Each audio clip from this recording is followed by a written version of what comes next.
pour sauver l'humanité composée de nations, il faut que tu sois d'abord une nation, afin d'expérimenter leurs problèmes, leurs tensions, et montrer qu'on peut les résoudre, qu'on peut donner une solution à toutes ces tensions en tant que nation. Alors,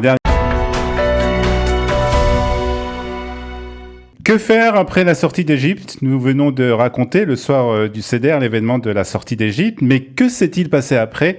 Et qu'est-ce que cela signifie pour nous aujourd'hui en 2023 ? C'est ce que nous allons demander au Rav David Ben Ezra. Rav David Ben Ezra, shalom, merci d'être avec nous dans le studio. Vous êtes le Rav de la communauté Oroth Yehuda à Jérusalem. Alors on va parler de cette... plus exactement cette après-sortie d'Égypte, puisqu'on a beaucoup parlé de la sortie d'Égypte pendant le soir du Seder, mais je voudrais qu'on commence peut-être avec cette idée de Moed, de fête en général. Première remarque, c'est que toutes les fêtes qui sont recommandées par la loi écrite et la loi orale, la loi écrite évidemment, Pesach, Shavuot, Sukkot, Rosh Hashanah, Kippour, la loi orale c'est Hanouka, Purim et Ma'atzmaout, de remarquer que nous n'avons aucune fête à propos d'une vertu morale quelconque. Nous n'avons ni le jour de la générosité, de la modestie, le jour de la décence. Il y a tellement de valeurs qu'il aurait fallu, il me semble, faire remarquer, confirmer, affirmer pour le public, afin qu'il soit au courant de ces valeurs morales nécessaires. Or, toutes les fêtes ont comme pour enseignement, message, un événement historique. Oui. La question maintenant, pourrait-on savoir quels sont les événements historiques passés qui nous laissent le commandement d'une fête ? Étant donné que 3300 ans presque ont donné au peuple d'Israël une foule d'événements historiques pas moins miraculeux, importants que la sortie d'Égypte et Hanouka et Purim. En fait, qu'est-ce qui fait déclencher le fait que l'événement historique va engendrer une fête ? Engendrer une fête et finalement engendrer une fête pour les générations à venir. C'est ce qui est finalement nécessaire pour essayer de dégager qu'est-ce qu'on veut de cette fête. Certainement pas pour rappeler ou commémorer un passé quelconque. Parce que dans le passé, nous pouvons trouver des événements de l'ordre du salut. Je rappellerai rapidement le jour, c'était d'ailleurs le soir de Pessah, lorsque Sanherib, le roi d'Assyrie, a assiégé Jérusalem sous le règne de Hizkiya Amelech, et il avait dans la poche, il n'y a aucun problème. Et Hizkiya Amelech lui-même dit « Je n'ai pas d'armée, je n'ai rien du tout, faites quelque chose à Kadosh Baruch Hu. » Et finalement, le texte nous dit, le soir de Pessah, l'ange est arrivé et il a annulé toute l'armée de Sanherib. C'est phénoménal, c'est miraculeux, mais ça n'a rien laissé. Donc, je propose une réponse possible. C'est que les événements historiques qui sont arrivés à leur finalité décrite au départ ne laissent plus de traces. Mais les événements historiques qui avaient un projet qui n'a pas été définitivement réalisé du temps de leur réalité demandent aux générations à venir de les faire réussir jusqu'à leur finalité. C'est-à-dire qu'il y a quelque chose qui n'est pas terminé. Exactement. Et qu'on doit nous terminer. Exactement. Et dans ce sens, je prendrai le terme de Yetziat Mitzrayim. Et grammaticalement, ce n'est pas très exact. Ça doit être Yetziat Mitzrayim. Yetziat Mitzrayim, c'est le fait que c'est l'Égypte qui sort. Qui sort de nous. L'Égypte sort. Mais l'Égypte, d'où est-ce qu'elle va sortir ? C'est que depuis Avraham Avinu et avec Yaakov et le peuple qui est arrivé en Égypte devait faire sortir l'Égypte de son esclavage. Est-ce qu'on aurait pu imaginer une hypothèse selon laquelle les Bnei Israël ne seraient jamais sortis d'Égypte ? Est-ce qu'il y a une hypothèse comme ça qui existe? Non, c'est étant donné que la Gzerat ben Abetarim, qui est des guerres, Yezaracha be'eretz Orahim ba'avadum ve'inu otam, ve'acharichen yetzeu birchush gadol. Donc c'est une promesse. Une promesse où il y aura un esclavage, ils les opprimeront probablement, mais acharichen yetzeu birchush gadol. D'ailleurs, ici encore, dans le Lashon HaKodesh, rechush gadol, c'est pas les biens matériels. Parce que les biens matériels, grammaticalement, ça aurait dit birchush rav. Gadol, c'est beaucoup plus une qualité qu'une quantité. Et à quoi cela revient à comprendre rechush gadol? C'est les valeurs qui existaient en tant que, comme les Mekoubalim disent, nitzotzot akdusha, en Égypte, que le peuple d'Israël devait prendre avec lui et finalement les convertir dans le monde du service divin. Et dans ce sens, non seulement, et d'ailleurs, quel était l'objet des 10 plaies? C'était pas pour faire sortir Israël d'Égypte. Avec une seule plaie, on aurait pu arriver à la sortie.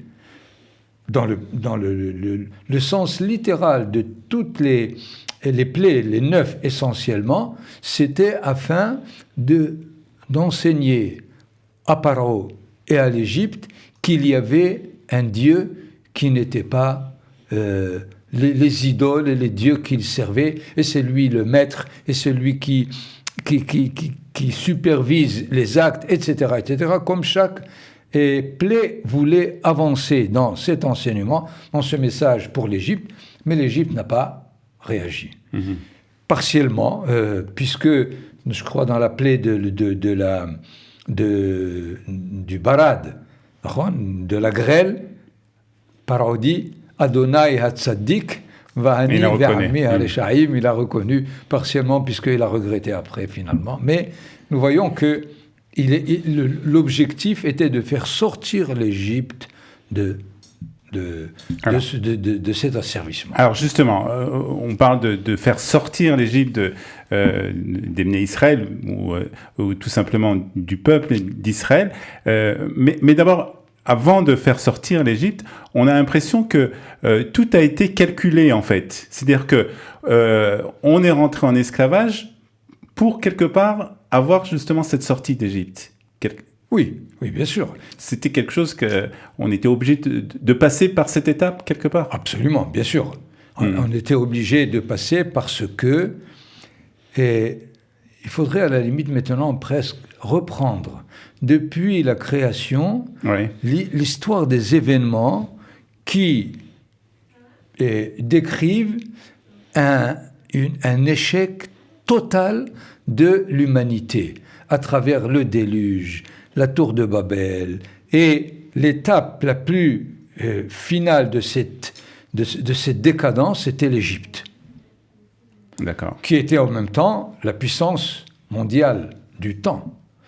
Et alors, c'est là-bas où il fallait faire ce travail pour sauver l'humanité de l'obscurantisme, si on peut dire, dans lequel il se trouvait. Ce qui fait qu'on n'est pas sorti d'Égypte pour acquérir notre liberté, parce qu'on n'a jamais été esclave, finalement. On nous a asservis. On n'était pas esclave. C'est quoi la différence? La différence. Esclave, c'est celui qui a comme psychique l'âme de l'esclave. Il veut être dominé, il veut être dirigé, il veut qu'on lui règle son temps. Nous, on arrive de Abraham, Yitzhak, Yaakov, les tribus, la tribu de Lévi, on était au moins une famille de personnes qui savaient ce qu'était la liberté. Et alors, sous l'empire égyptien, on nous a obligés d'être l'esclave de la civilisation égyptienne. D'ailleurs, la Torah nulle part ne dit « Shalach ami la herut ». Envoie mon peuple vers « Shalach ami la hofshi ». Il y a tellement de termes. Or, il est dit « Shalach ami veya avduni ». Donc, l'objectif n'était pas la liberté. L'objectif était de trouver un peuple qui prend sur lui ce but de faire sortir l'humanité de l'obscurantisme dans lequel il était. Déjà, jusqu'à l'étape finale de l'Égypte où ils étaient, et de là vient finalement notre Or Lagoïm. C'est de là que commence la mission d'Israël d'être la lumière des nations. Il a reçu le mandat de faire sortir l'humanité de... C'est d'ailleurs... on ne peut pas expliquer autrement que le fait d'arriver en Israël, et il y a 7 peuples sur place. Akadosh Baruch Hu ne pouvait pas nous donner un petit endroit un peu calme, désertique, et classique, qu'on fasse la Torah, Qu'est-ce qu'on a à faire avec 7 peuples idolâtres? Il fallait les sortir de leur idolâtrie. C'est pour cela qu'on est arrivé là où il y avait encore... Mais finalement, on a échoué une fois, 2 fois, et Akadosh Baruch Hu tient tête. Est-ce que le peuple, quand il est sorti d'Égypte, est-ce qu'il avait conscience de cette mission, premièrement, et puis est-ce qu'il a réussi dans cette mission? Et conscience, certainement, puisque au Matan Torah, on lui dit « Ve'atem tiyu li mamlechet kohanim ve'goy kadosh ». C'est clair. La formule ne peut pas être interprétée autrement. Vous allez être une souveraineté de prêtres. Mais on n'est pas des prêtres tous. Non, vous serez les prêtres de l'humanité, les Goy Kadosh. Donc, la conscience était claire et nette. Mais la tâche était très difficile. Et le premier échec, c'est le veau d'or. Le premier échec, c'est le veau d'or, d'accord. Qu'est-ce que ça veut dire le veau d'or? Il a été finalement proposé par le Erev Rav qui est arrivé avec Israël d'Égypte, et c'est lui qui a formulé et mis sur place ce qu'était le veau d'or lui-même, et quelle était notre faute, c'est de ne pas l'avoir freiné. C'est pas d'avoir été participer de façon idolâtre avec le Erev Rav. On devait l'arrêter immédiatement. C'était une faute de responsabilité, pas une faute d'idolâtrie. Parce qu'il y avait, la Torah nous dit qu'il y avait ceux qui avaient pratiqué l'idolâtrie au niveau du veau d'or, c'était 3000. Et ils les ont passés à l'épée, tout simplement. Ça, c'est le premier échec. Les autres échecs, c'est pendant pendant les 40 ans, ou c'est lorsque Israël arrive? Le deuxième échec était vraiment indépendant du Erev Rav. C'est les explorateurs. Parce que il était clair et net. Ça a été répété plus de 3 fois, plus de 4 fois. Vous sortez d'Égypte pour arriver en terre de Canaan. Alors, de quoi il s'agit? Et on vous dit d'aller, vous dites non. Ça, c'est un échec encore beaucoup plus grave que ce qu'était l'échec de la faute du veau d'or. Bien sûr. Bon, finalement, la deuxième génération est rentrée, mais les prophètes nous décrivent la tentation est presque impossible à retenir de la civilisation courante en terre de Canaan. Une nation qui arrive sans aucun élément, aucun outil de ce que peut être une nation sur sa terre, alors évidemment il a la tentation de prendre ce qu'il y a sur place. Et de là, la destruction du premier temple, avec une parenthèse du temps peut-être de David Amelech et Shlomo Amelech, où on a réussi quelque part à être Or Lagoï, puisqu'on nous décrit que tous les peuples arrivaient... Voilà, c'est le moment où on a réussi à prouver qu'on peut réussir à remplir notre mission. Alors, encore deux questions pour terminer, Rav.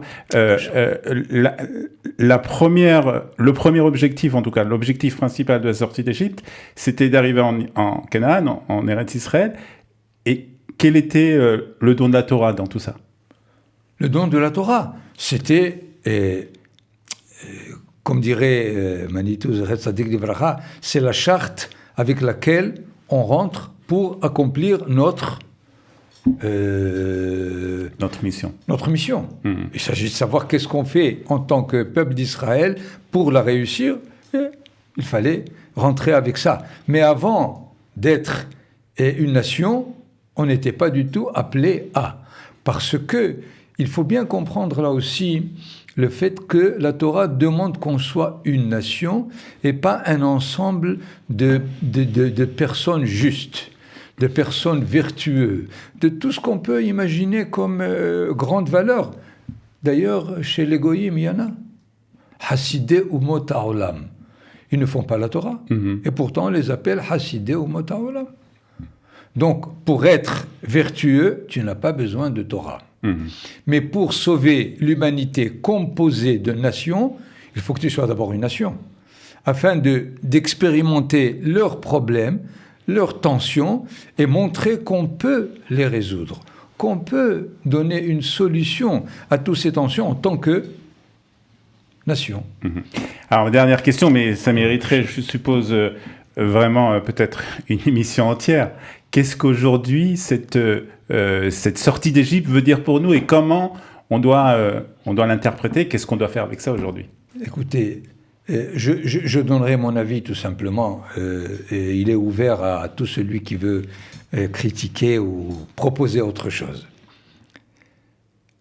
On est arrivé, et il me semble malheureusement, en donnant l'idée aux nations, aussi bien qu'à une grande partie du peuple, qu'on ait une religion. Alors que religieux, on était en galoute. Ici, on ne peut pas être défini comme religieux. On est obligé de trouver notre définition comme nation, c'est-à-dire de la même façon qu'il y a une Knesset qui représente toute la nation, il faut qu'il y ait un seul corps qui représente le monde de la Torah. De cette façon, on déclare et on dit, nous ne sommes pas la communauté ashkénaze, sfarade, yéménite, etc., mais nous sommes un corps unique qui mène sa Torah, sa façon de se conduire, et de là, il y aura probablement une première étape qu'on aura franchie pour prouver, en retirant cette définition de religion qui est valable en Galoute, qui n'est plus valable ici. C'est la première étape? C'est la première étape. Après il y a d'autres choses. Après, le programme est encore très long. On va déjà essayer de passer cette première étape. En tout cas, on va vous remercier, Rav David Ben Ezra, d'avoir été avec nous et de nous avoir donné ces explications. Amen. Chag Sameach.